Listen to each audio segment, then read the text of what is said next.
Il est 23h, bonsoir à tous. Merci de votre attention. Voici les titres à la une de l'actualité ce samedi. Le président de la République, son Excellence Alassane Ouattara, s'est rendu ce samedi 19 juin 2021 à Accra, la capitale du Ghana, pour prendre part au 59e sommet ordinaire des chefs d'État et de gouvernement de la CEDEAO. Rencontre consacrée essentiellement à l'examen de la situation politique, sécuritaire et économique dans la sous-région. Le ministre de l'économie et des finances et de la Banque mondiale ont procédé hier vendredi à la signature d'un accord de financement d'une valeur de plus de 135 milliards de francs CFA pour la valorisation des chaînes de valeur agricoles en Côte d'Ivoire à travers le projet dénommé AgriFood. On en parle dans cette édition. La Fondation des artistes africains a procédé au lancement d'un film documentaire sur les actions sociales de la première dame Dominique Ouattara. Une cérémonie de lancement à laquelle plusieurs personnalités et organisations féminines ont pris part. Voilà pour l'essentiel.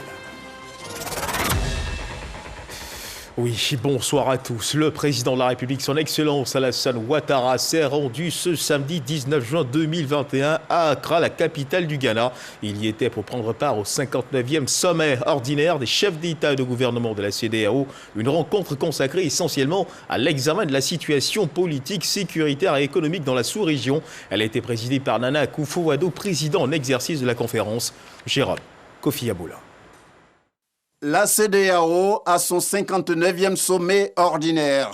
Rencontre sous la présidence du chef de l'État ghanéen Nana Akufo-Addo en sa qualité de président en exercice de la conférence des chefs d'État et de gouvernement de la communauté économique des États de l'Afrique de l'Ouest. Le président de la République de Côte d'Ivoire, Alassane Ouattara, y a pris part. Le chef de l'État ivoirien et ses pairs se sont donc retrouvés ce samedi à Accra, la capitale ghanéenne, dans le but de plancher sur la situation politique, économique et sécuritaire dans la sous-région et prendre des mesures adéquates. Il s'agissait aussi pour eux d'analyser les rapports sur la situation sociopolitique au Mali, l'état de la communauté sous-régionale ainsi que la réforme institutionnelle et le programme de la monnaie unique de la CEDEAO.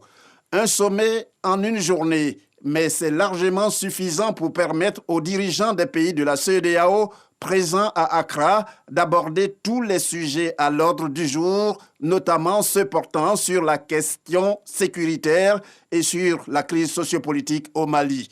À l'instar du président en exercice de la conférence des chefs d'État et de gouvernement de la communauté, le Ghanéen Nana Akufo-Addo, le président de la commission de la CEDEAO, l'Ivoirien Jean-Claude Brou, a saisi l'occasion de cette rencontre pour en appeler à la solidarité et à la détermination de tous face aux différents défis. En marge du sommet, le président de la République de Côte d'Ivoire, Alassane Ouattara, a échangé avec des illustres personnalités, notamment certains de ses homologues, à savoir les présidents togolais et béninois, pour évoquer des sujets d'intérêt commun. Et l'actualité, c'est également la signature de cet accord de financement de 135 milliards de francs CFA pour la valorisation des chaînes de valeur agricoles en Côte d'Ivoire à travers le projet dénommé AgriFood. La signature d'accord entre la Côte d'Ivoire et la Banque mondiale. Les précisions de Cheikh Koné. Par ces deux signatures, la Banque mondiale et l'État de Côte d'Ivoire viennent ainsi de conclure cet accord de financement à hauteur de 135 milliards de francs CFA pour le développement de 3 chaînes de valeur agricoles, le manioc, le maraîcher et l'aquaculture, entendez la production de poissons et de crustacés. Cet accord s'inscrit dans le cadre du projet de développement du secteur agroalimentaire en Côte d'Ivoire dénommé AgriFood. Le projet de développement des chaînes de valeur vivrière va offrir de réelles opportunités de partenariat privé entre les acteurs des chaînes de valeur ciblées et renforcera ainsi les investissements pour améliorer et moderniser les segments les plus faibles du secteur. Il devrait contribuer à améliorer l'environnement des affaires, du secteur agroalimentaire et la meilleure coordination des chaînes de valeur vivrière. Ce projet va s'exécuter sur 72 mois et prévoit soutenir environ 600 000 petits exploitants agricoles, parmi lesquels 300 000 femmes, 150 PME et 400 micro-entreprises. Une réelle solution face à la problématique des chaînes de valeur agricoles. C'est pourquoi le gouvernement engagé dans ce projet y apporte une contrepartie estimée à 7,6 milliards de francs CFA. Ces investissements permettront de relever les défis dans tous les segments des chaînes de valeur ciblées. Enfin, le projet va promouvoir et soutenir l'émergence et le développement d'entreprises modernes, y compris les petites et moyennes entreprises agricoles dans le sud de notre pays et dans certaines grandes villes secondaires du pays, à savoir Mans, Daloa, Gagnoa, à Bengouro et à Boisseau. Les filières agricoles en Côte d'Ivoire font face à d'énormes défis, dont l'augmentation des investissements, la recherche agricole et la transformation agro-industrielle. On continue de parler agriculture. Après l'usine de transformation du café, le ministre d'État, ministre de l'Agriculture et du Développement rural, Kobena Kwasi Adjoumani, a visité le site du centre d'expérimentation des pépinières de café de Zambakro. Objectif pour lui, s'imprégner des résultats des expérimentations des pépinières de café, le café dont la production annuelle est en baisse ces 10 dernières années. Jean-Jacques Waméala. Au Centre de recherche et développement des Zambakro, le ministre d'État, ministre de l'Agriculture et du Développement rural, s'est focalisé sur le centre d'expérimentation des pépinières de café. Ce produit connaît une baisse de sa production. Selon les statistiques du Centre national de recherche agronomique CNRA, de 370 000 tonnes en 2000, on est passé à environ 83 000 tonnes en 2020. Les résultats des recherches présentées par les différents experts du centre sont encourageants. Sur 19 variétés de café testées, on note une tolérance à la sécheresse et une hausse du rendement à l'hectare. Nous avons testé des variétés en zone de transition, notamment au niveau de la station agronomique à Zambakro. Nous avons testé également ces mêmes variétés en région forestière, notamment au niveau de la station de recherche agronomique du CNRA à Divo. Il y a des variétés qui se comportent très bien dans ces deux environnements. Donc l'espoir est permis. Et même en zone de transition, on peut avoir plus de 2 tonnes de café vert par hectare avec les variétés que nous avons pu identifier, sélectionner dans le cadre de nos programmes de sélection. Des résultats qui donnent de l'espoir aux planteurs et à l'État dans sa politique de culture du café. Pensez donc aux producteurs en leur permettant de disposer des plants vraiment capables de donner du bon fruit. On ne peut que les saluer et les féliciter. En tout cas, je pars satisfait de cette visite. Aujourd'hui, je suis venu, je trouve que c'est extraordinaire parce qu'il y a les plans, il y a tout ce qu'il faut vraiment pour permettre à nos producteurs de faire du bon travail. Un programme de replantation du café est à l'étude avec l'appui des centres de recherche. Objectif, relancer la production locale du café dans les prochaines années.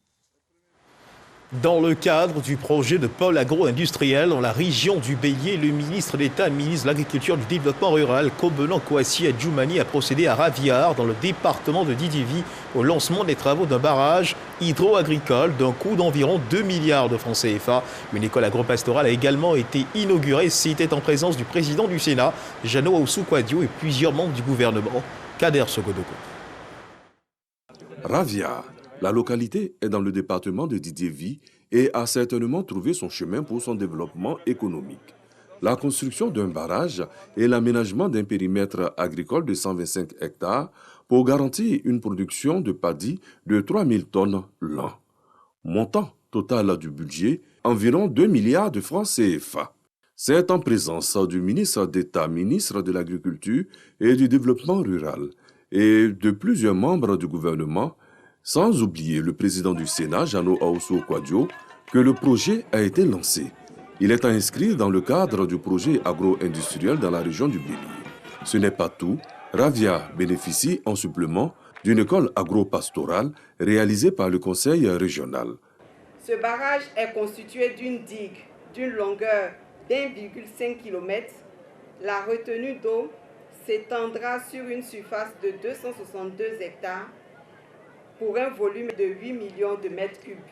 Les travaux ont permis, premièrement, de construire 4 salles de classe plus bureaux, un bloc administratif, la loge du gardien, la cantine, 2 blocs dortoirs avec toilettes, 2 logements pour encadreurs et l'infirmerie.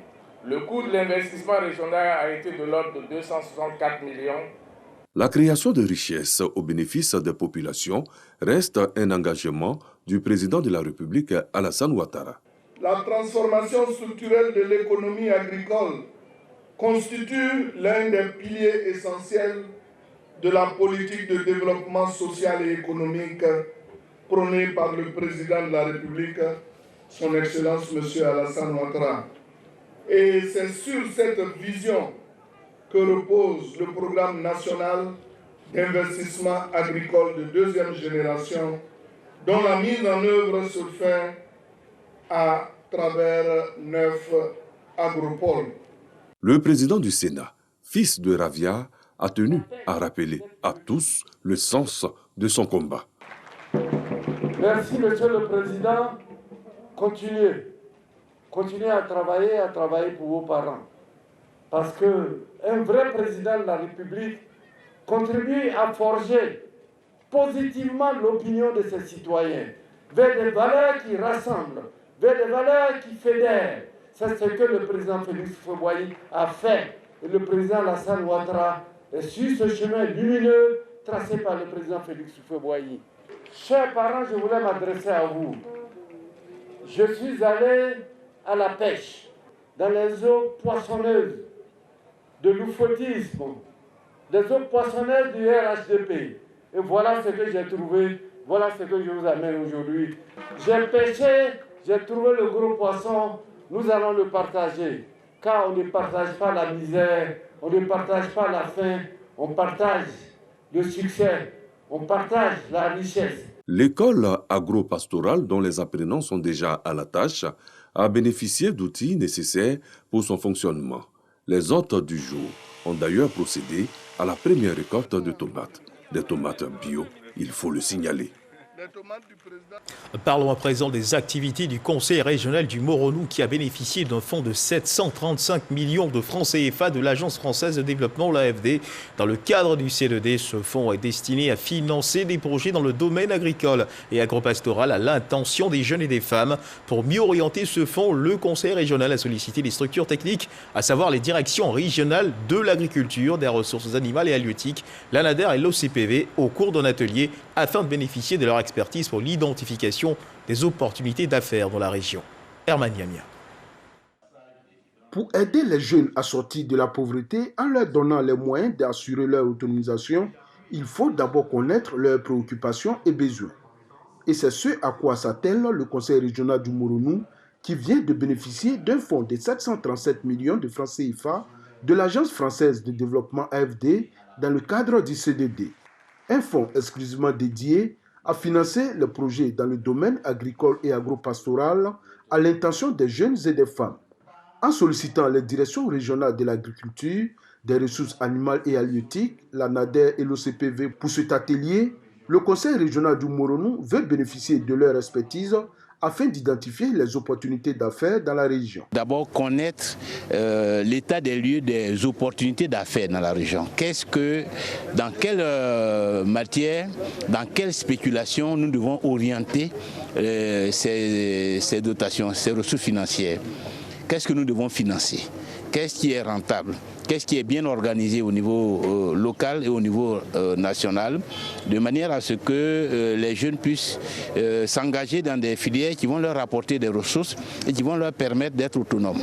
Après cet atelier, la seconde phase va consister à la sensibilisation et à l'information des jeunes. Ce sont au total 1240 jeunes et femmes qui verront leurs projets financés. Sur le terrain, d'abord, il y aura une phase de sensibilisation, d'information, de formation, d'enrôlement des bénéficiaires. Ensuite, la sélection des plans d'affaires et un comité d'approbation des plans d'affaires sera mis en place pour choisir les meilleurs plans d'affaires afin de passer au financement. Pour accélérer la mise en œuvre de ce projet prévu pour durer 12 mois, l'AFD a déjà décaissé une enveloppe de 400 millions de francs CFA. La région du Moronou fait partie des 10 régions éligibles au financement de l'AFD grâce aux bons résultats obtenus à l'issue du PGDED 2. Sans la santé, il n'y a pas de développement. Il faut continuer de faire attention. La Covid-19 est encore présente en Côte d'Ivoire, à suivre l'évolution de la maladie dans notre pays.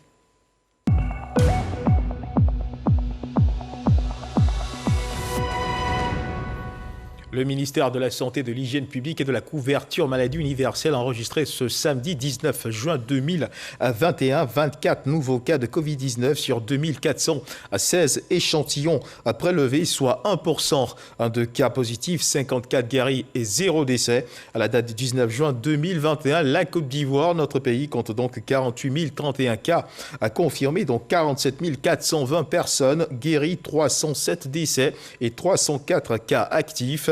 Le nombre total d'échantillons est de 687 004. Le 18 juin, 2519 doses de vaccins contre la Covid-19 ont été administrées, soit un total de 724 592 doses administrées. On parle toujours de santé. Chaque 19 juin est célébrée la journée mondiale de lutte contre la drépanocytose. Cette année, la commune de Port-Bouët a été choisie pour abriter la commémoration. Une conférence, des séances de dépistage gratuits, des expositions faites par des ONG engagées dans la lutte contre cette maladie ont meublé le programme. Profitant de cette célébration, les patients et parents d'enfants qui souffrent de cette affection ont fait le plaidoyer pour une subvention thérapeutique par l'État, vu que le traitement est long et coûteux. Walter Amadou Ouattara. Centre pilote de Port-Bouët. Des enfants, accompagnés de leurs parents, bénéficient d'une séance gratuite de dépistage de la drépanocytose. C'est pour savoir s'ils ont la maladie ou pas. S'ils ont la maladie, on sait comment les traiter, les suivre aussi. Comme façon, moi, je l'ai fait. Je me suis fait dépister. Tous les enfants doivent venir se faire dépister. Il faut avoir le courage. Parce que mon fils, à l'école, on se moque de lui par rapport à sa taille, tout et tout. J'ai beaucoup mal, donc j'invite les parents à venir se faire dépister pour éviter les unions entre parents malades. C'est un pan de la cérémonie commémorative de la Journée mondiale de lutte contre la drépanocytose. Journée instituée par l'OMS, Organisation mondiale de la santé, et célébrée chaque 19 juin pour promouvoir dans les ménages la sensibilisation et le dépistage systématique avant la conception de l'enfant afin de réduire le risque de survenue de la maladie. Il est souhaitable en tout cas que la prise en charge soit subventionnée parce que c'est une prise en charge qui coûte cher, qui se fait tout le long de la vie du malade. Certaines recommandations ont été faites par des institutions internationales comme l'Union africaine, l'ONU, l'OMS. Un dépistage néonatal, parce que quand le diagnostic est fait tôt, la prise en charge est plus facile, qu'il soit construit dans les pays des centres nationaux spécialisés de prise en charge et de recherche. Alors, sur le terrain, on constate que tous les pays pratiquement ont des centres, sauf la Côte d'Ivoire. Les patients et parents d'enfants qui souffrent de cette pathologie souhaitent une subvention du traitement par l'État. En Côte d'Ivoire, 12% de la population porte l'hémoglobine S, faisant de la drépanocytose un véritable problème de santé publique. Le programme national de lutte contre les maladies métaboliques et de prévention des maladies non transmissibles a piloté cette activité. Le ministre de la Santé, de l'Hygiène publique et de la couverture maladie universelle y était représenté par Ambroise Ablé-Ekissi, inspecteur général de la Santé. Le ministre de l'Environnement et du Développement durable, Jean-Luc Assy, a procédé à la dédicace du rapport sur l'état de l'environnement marin et côtier de la Côte d'Ivoire. Ce rapport fait l'évaluation de l'état des écosystèmes. Ce rapport est un outil d'aide à la décision. Grâce Kando. Dédicace du rapport sur l'état de l'environnement marin et côtier de la Côte d'Ivoire. C'est un document élaboré par le Centre ivoirien anti-pollution avec l'appui de plusieurs partenaires techniques et financiers. Une première dans l'histoire du pays. Ce rapport fait une évaluation qualitative et quantitative de l'état des écosystèmes marins et côtiers de la Côte d'Ivoire à l'épreuve des actions naturelles et anthropiques. Articulé autour de 8 principaux chapitres, ce rapport est un recueil d'informations et de données sur la santé du milieu marin et des zones côtières de la Côte d'Ivoire. Après plus de 2 années de consultation, d'experts et de travail sur le terrain articulé sur des thématiques telles que les forêts, les mangroves, la pollution, la pêche et l'érosion côtière, les experts sont parvenus à des résultats qui, nous l'espérons, vont éclairer les décisions politiques du pays sur les options de conservation et de restauration écologique, car les faits observés sont alarmants et à certains endroits catastrophiques. Ce rapport s'inscrit dans le cadre du projet de gestion intégrée des l'aire marine et côtière d'Abidjan à Assini, dénommé JAMAR. Le rapport propose 2 options de gestion, celle de l'inaction, qui privilégie que l'on continue sur les tendances actuelles, et celle du changement qui appelle une révision du système de gestion dans son ensemble. Nous sommes donc tous interpellés à faire en sorte que la zone marine et côtière ivoirienne, qui représente une zone d'intérêt stratégique à la fois sur le plan démographique, économique et environnemental, continue de soutenir le développement de ce pays, tant pour les générations présentes que futures.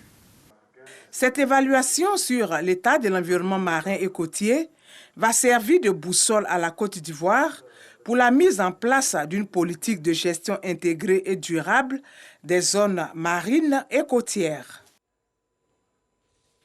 On a fait la fête à l'ENS. La 54e promotion des élèves de l'école normale supérieure a effectué sa sortie. Promotion baptisée du nom de leur parrain, Adama Diawara, ministre de l'Enseignement supérieur de la Recherche scientifique. La cérémonie de baptême a eu lieu au sein de l'établissement logé à l'université Félix-Houphouët-Boigny de Cocody. Eugène Atoubé. Le baptême de la 54e promotion consacre le retour à la normalité à l'école normale supérieure. Ce sont 2995 normaliens et normaliennes, futurs enseignants de collèges et lycées et également futurs éducateurs qui ont choisi pour devise esprit d'équipe fondé sur la vérité, l'humilité et la rigueur. Ils promettent d'honorer leur parrain, le ministre Adama Diawara, dans tous les actes de leur vie professionnelle. Nous sommes les enseignants, nous avons reçu une formation de qualité, donc nous pensons être vraiment prêts pour rehausser l'image de notre école en mettant simplement en pratique ce que nous avons reçu comme compétences. Passage de flambeau entre la 54e et la 55e promotion marque la continuité à l'école normale supérieure. Les étudiants qui y entrent après un concours sélectif bénéficient d'une formation et de l'encadrement de qualité grâce à des enseignants dont le sens de la responsabilité, l'engagement au travail et la solidarité ont été relevés par le directeur général de l'ENS. Tous partagent les valeurs dites normaliennes qui font le prestige de l'institution. Dans l'exercice de vos fonctions, vous devrez faire preuve de réalisme. Le réalisme nécessaire pour trouver des solutions appropriées aux problèmes que les élèves ne manqueront pas de vous soumettre ou de vous poser. Dans un pays où les besoins en éducation sont encore considérables, vous aurez l'impérieux devoir de faire preuve d'abnégation pour rendre l'école performante. Les 55e et 56e promotions de l'école normale supérieure attendent à leur tour de baptême dans une atmosphère de décrispation et de sérénité retrouvée. L'ENS, selon son directeur général, encourage le développement d'un esprit de famille.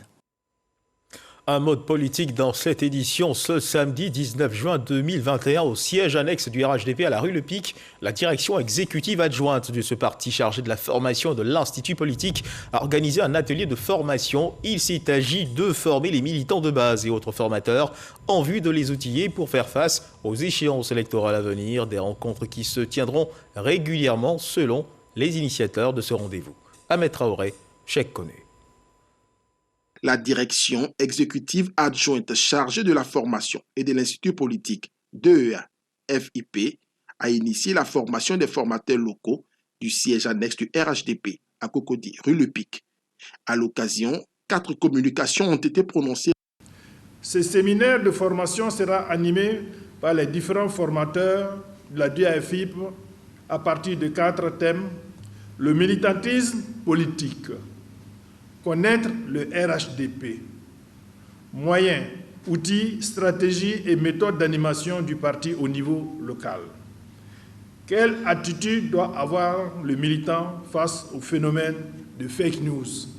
Nous espérons qu'à l'issue de ce séminaire, les militants partiront dans leurs foyers respectifs aguerris et prêts pour relever les enjeux futurs.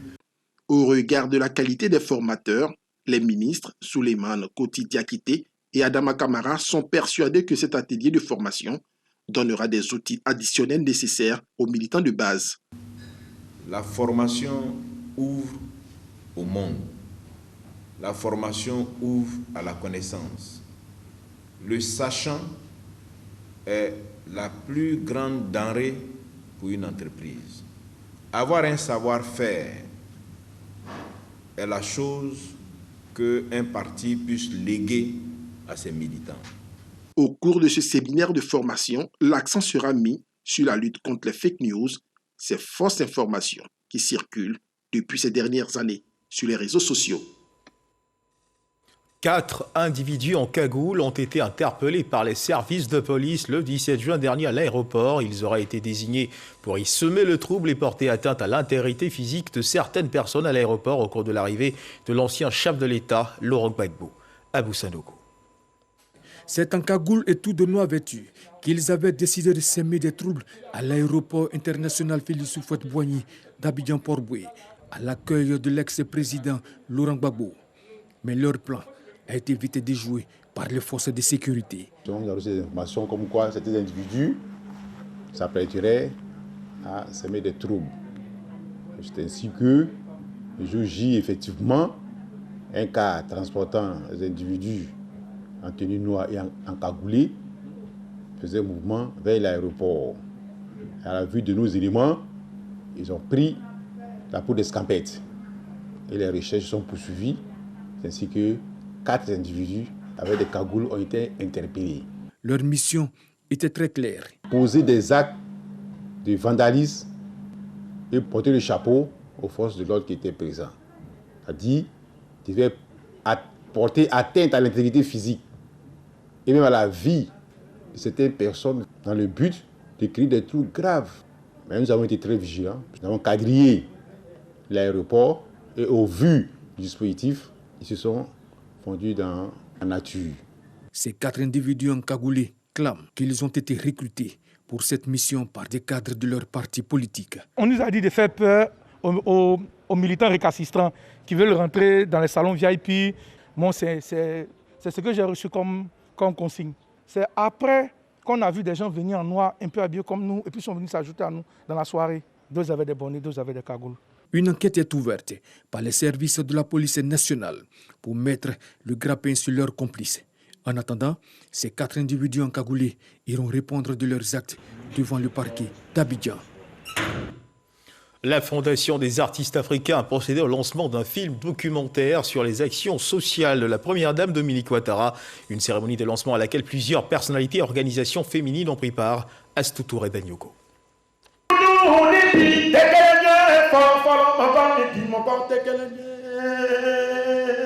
Après 5 films projetés sur les actions sociales du couple présidentiel, Aimon William revient cette fois avec le premier film documentaire sur la première dame de Côte d'Ivoire, Dominique Ouattara. Ce film, en cours de production, est un documentaire retraçant les actions sociales de la présidente de la Fondation Children of Africa, à travers des témoignages de proches et des célébrités africaines sur son engagement humanitaire. Nous voulons lui dire toute notre gratitude. Mon équipe et moi, nous voulons lui dire merci. Elle a fait confiance aux jeunes Ivoiriens. Les témoignages frisent de partout.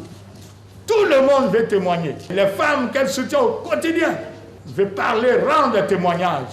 Plusieurs personnalités ont pris part à cette rencontre. Nous avons accepté d'accompagner cette action à travers la vie de la première dame, notre mère à tous. J'estime qu'elle est un modèle, elle est un repère. En tant que modèle, regardant la première dame, nous pensons que nous sommes le prolongement des actions qu'elle a envie de mener. Elle a envie d'atteindre toute la population ivoirienne. Et nous saluons justement toutes ces actions qu'elle mène, pas seulement pour les enfants de Côte d'Ivoire, mais pour tous les enfants d'Afrique. Avant d'être première dame, elle a déjà commencé des actions et c'est en ce sens que ce témoignage va nous édifier. Va nous édifier au-delà de son acte politique, au-delà de l'action sociale qu'elle mène. C'est un être humain qui suit déjà les Écritures, les Saintes Écritures, en aimant son prochain, et d'ailleurs même en aimant son prochain plus qu'elle-même. Dominique Ouattara, une vie au service du prochain. C'est le titre de ce film qui va durer 30 minutes. La musique comme instrument de sensibilisation afin de lutter contre la migration irrégulière, c'est l'objectif que se sont fixés les organisateurs d'un festival voyant dans la commune d'Abobo. Au menu de cette manifestation, prestations de groupes artistiques, témoignages et projections de films, plusieurs anciens migrants ont pris part à ce festival. Issa Chonoyeo. Utiliser la culture pour sensibiliser la population sur les effets néfastes de la migration irrégulière. C'est le sens de la création du Festival Woyo d'Abobo, deuxième arrêt.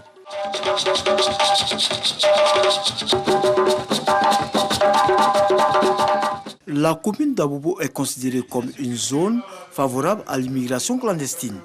À travers l'art, les organisateurs espèrent amener les jeunes à prendre conscience de la dangerosité du fléau. Il n'y a pas de jour que nous ne voyons pas sur nos chaînes de télévision, dans nos journaux, des Africains, beaucoup d'Africains d'ailleurs, qui, en passant par le chemin irrégulier, se font avaler par la mer. Nous allons passer par la musique pour sensibiliser. Nous avons aussi touché les organismes spécialisés. Pour réussir le pari de la sensibilisation, des partenaires sont sollicités. À travers nos différentes initiatives, nous essayons de faire usage de tous les moyens pour pouvoir passer le véritable message autour de cette problématique qu'est la migration irrégulière. Et y a-t-il un meilleur moyen que la culture pour faire changer les normes sociales, pour faire changer les perceptions, pour faire changer, n'est-ce pas, les idées reçues qui sont diffusées dans la société. La musique, c'est un moyen très efficace pour pouvoir sensibiliser, pour pouvoir parler des migrations irrégulières.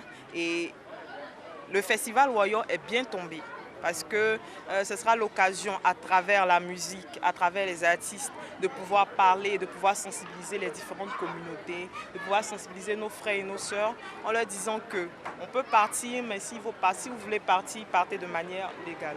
Des anciens migrants saluent la création d'un tel festival. Je veux parler à mes sœurs, si vous pouvez m'écouter, mes frères, ce qui se passe là-bas. Ce n'est pas ce qu'on nous dit ici. Donc la festival, ça nous fait plaisir de partager.